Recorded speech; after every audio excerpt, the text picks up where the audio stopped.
Selamat siang Ibu, dan siapa ini ada bisa saya bantu?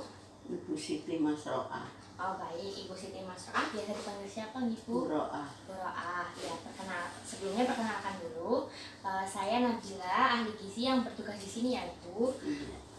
Kemudian saya ingin konfirmasi kembali, jadi ini dengan Ibu Roah, dirujuk dari dokter dan usianya 67 tahun ya Ibu, betul? Iya. Ya, baik. Jadi untuk konseling pagi ini tujuannya adalah untuk bersama-sama mencari solusi dari permasalahan Ibu. Sebelumnya Ibu di dokter kan didiagnosis hipertensi ya Bu, betul? Iya. Ya, baik. Jadi nanti Ibu bisa menceritakan secara tidak perlu ditutupi semuanya kepada saya, yang insya Allah bisa bermanfaat untuk permasalahan Ibu juga. Nah, kemudian yang pertama ini nanti saya akan mengkaji riwayat personal Ibu dulu ya Bu. Mungkin bisa diceritakan keluhan yang Ibu rasakan sekarang. Jangan. Oh ini Kak, di belakang Ini di leher. belakang kepalanya pegel seperti itu ya Bu. Kemudian kayak pusing gitu juga sih. Pusing ya. Iya enggak cuma tadi ini cuma senang apa? Pegel Iya gitu. pegel. Ya, ini tadi. Kemudian biasanya kalau ada keluhan-keluhan seperti itu apa mengganggu aktivitas Ibu ya Bu? Ya enggak. Soalnya suka minum obat. Jadi ya kemudian kalau boleh tahu Ibu bekerja sebagai apa nih? Ibu rumah tangga dan bantu-bantu. Ibu rumah tangga dan bantu-bantu ya. Kemudian biasanya di rumah aktivitasnya apa saja Ibu, seperti kayak olahraga atau bekerja? Olahraga tuh nggak pernah, tapi suka apa itu membersihkan halaman, nyapu halaman.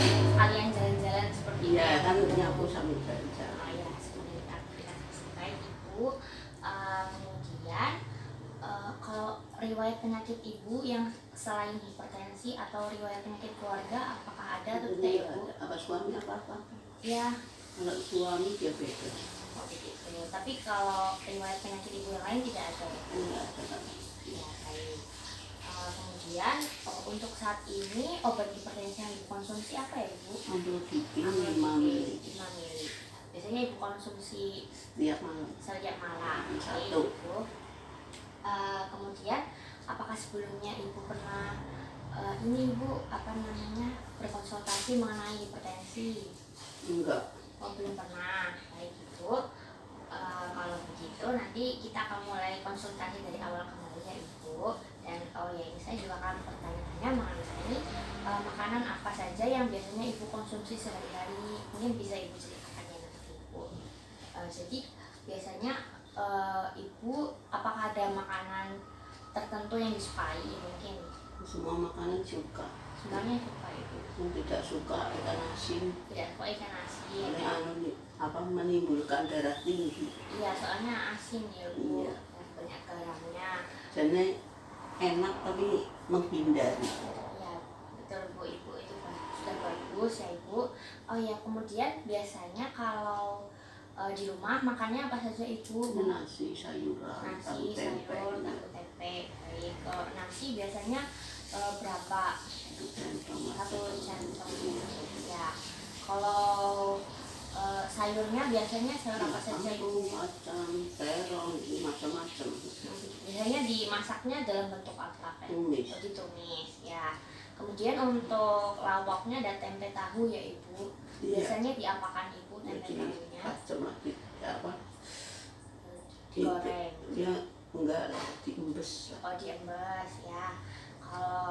Kalau selain lauknya tempe tahu, biasanya ada lauk hewani lain atau tidak Ibu? Telur, ikan. Kadang-kadang. Biasanya diapakan Ibu kalau telur ya dimasak, goreng, ceplok. Iya diceplok. Terus kalau ikannya biasanya juga digoreng, juga di sayur. Ya baik Ibu.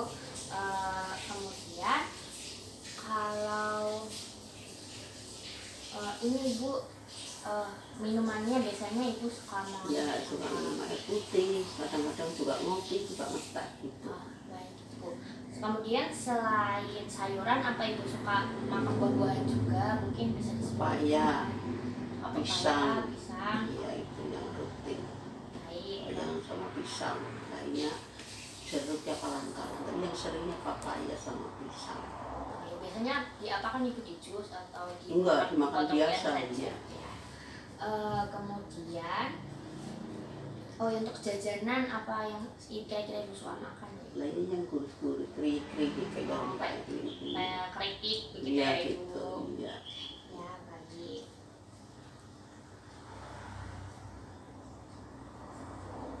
Ya baik ibu, kemudian mungkin saya simpulkan ya ibu, untuk makanannya mungkin sudah cukup beragam ya ibu, bervariasi, ada nasi, ada sayuran, kemudian buah-buahnya juga ada, lauk pauknya juga ada yang nabati dan hewani. Tapi mungkin untuk apanya ibu, kan ibu hipertensi, jadi mungkin karena ibu juga suka mengonsumsi kayak keripik dan lain-lain, itu jadi natriumnya masih cukup tinggi begitu ya ibu. Ya, tapi dari makanan yang lain sudah cukup baik ya ibu, untuk konsumsinya variasi keberagamannya. Oh ya, kemudian ini selanjutnya akan ada pemeriksaan, melakukan pengukuran tinggi badan dan berat badan ya ibu. Tadi setelah ditimbang dan diukur tinggi badannya, didapatkan hasil kalau tinggi badan ibu ada 150 cm dan berat badannya itu 55 kg ibu. 54 kg ya ibu ya. Kemudian dari data tersebut diketahui kalau status gizinya ibu masih tergolong normal ya, jadi cukup sudah baik ya ibu. IMT-nya sekitar 24-an gitu, jadi sudah baik maksudnya. Kemudian saya juga ingin menjelaskan tentang hasil lab ibu yang tentang tekanan darah.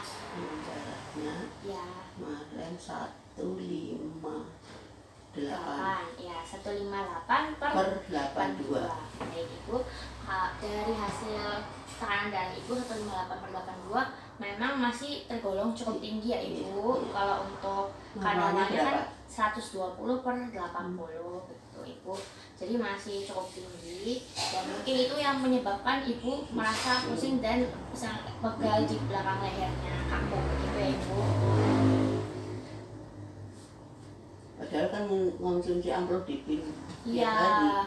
Nah mungkin karena kan harus bertahap begitu ya, pelan-pelan. Tapi sebelumnya kan ibu juga pernah tekanan darahnya lebih tinggi dari 158 per 82 ya ibu. Pernah per 100, 200 per 110 pernah. Ya, jadi ini juga tergolongnya sudah mengalami penurunan ibu. Mungkin karena ibu juga sudah rajin ya minum amlodipinnya, jadi kayak penurunannya secara bertahap begitu ibu. Ini juga sudah lumayan baik karena sudah mengalami penurunan gitu ibu. Kemudian saya juga ingin memberikan sedikit materi mengenai ini ibu, mungkin tentang hipertensi dan makanan-makanan yang bisa dimakan oleh ibu dan dibatasi ya. Jadi ibu, jadi kan mungkin sudah ibu ketahui kalau hipertensi itu kalau tekanan darahnya lebih tinggi ya ibu. Pusing. Ya, biasanya gejalanya pusing, sakit kepala yang ibu rasakan, kemudian juga mudah lelah, penglihatannya juga kabur. Kemudian, nah ini ada untuk bahan makanan dan yang diperbolehkan dan dihindari. Kalau yang dihindari itu kayak bahan makanan yang diolah dengan garam dan baking powder. Ini kan ibu juga memakan jajanan yang gurih-gurih ya ibu. Terus ya, jadi sebaiknya mungkin dikurangi ibu. Kemudian juga ada seperti biskuit yang kaleng-kaleng, itu juga termasuknya natriumnya tinggi karena sudah mengalami pengolahan begitu ibu. Kemudian ada makanan diawetkan seperti kayak sosis dan lain-lain itu juga. Kemudian ada yang dalam kaleng seperti sarden. Kemudian bumbu-bumbuan di sini tuh seperti kecap dan saus botolan. Itu Kecap apa nggak boleh? Jadi kecap itu walaupun kecap manis itu tuh termasuk kandungan natriumnya tinggi. Nah natrium ini yang juga menyebabkan tekanan darahnya tinggi begitu ibu. Jadi mungkin jika ibu masih pakai tidak apa-apa, tapi jangan banyak dikurangi dari yang biasanya. Kemudian juga ada minuman bersoda dan ini keju seperti itu ibu. Kemudian Keju nggak boleh. ya mungkin Boleh dikurangi. tapi sedikit Ya ya. pelan-pelan dikurangi, tidak apa-apa, tidak langsung tidak makan semua, tapi dikurangi sedikit demi sedikit. Bertahap saja ibu, pelan-pelan. Kemudian untuk bahan makanan yang diperbolehkan ini karbohidrat ada seperti nasi, ubi, mie, itu tidak apa-apa ibu. Kan mungkin kalau ibu bosan makan nasi bisa diganti ubi, mie juga bisa. Kemudian juga ada kacang-kacangan, jadi dan olahannya seperti tempe tahu, jadi ibu juga suka makan ya ibu. Nah itu tidak apa-apa. Kemudian minyak goreng biasa, kemudian juga sayur dan buah segar, jadi ibu juga suka makan ya ibu. Nah itu baik, bisa diteruskan juga untuk makanannya secara rutin. Kemudian ada rempah-rempah juga, ini seperti bumbu-bumbu dapur kayak bawang putih, daun salam dan lain-lain.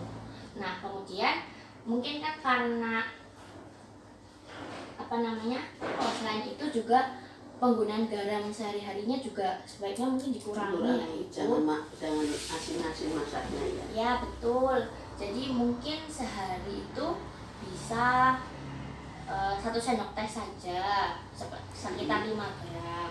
Nah mungkin kan karena kalau nggak pakai garam, nggak pakai MSG juga, itu kan kurang berasa begitu ya ibu.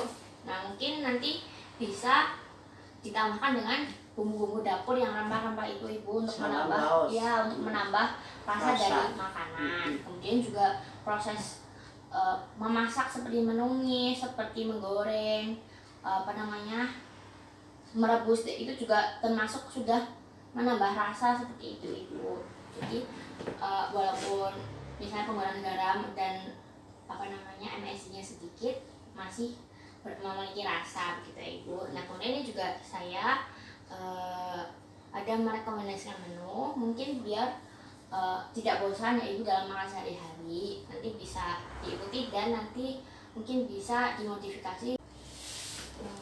Nah ibu mungkin begitu karena kan ibu juga tinggal di rumah sendiri atau sendiri ya bu. Nah mungkin kalau ibu tinggal di rumah sendiri kan mungkin untuk menerapkan semuanya secara langsung sulit ya ibu. Jadi bisa dilakukan secara bertahap saja, pelan-pelan, senyamannya ibu mulai dari mana. Tapi yang penting sudah melakukan perubahan sedikit demi sedikit ya, gitu ibu.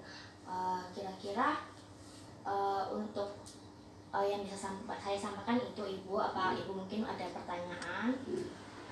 Kalau mungkin tidak ada, mungkin kalau begitu saya untuk melihat apakah ibu sudah paham atau belum, saya ingin bertanya beberapa pertanyaan ya ibu.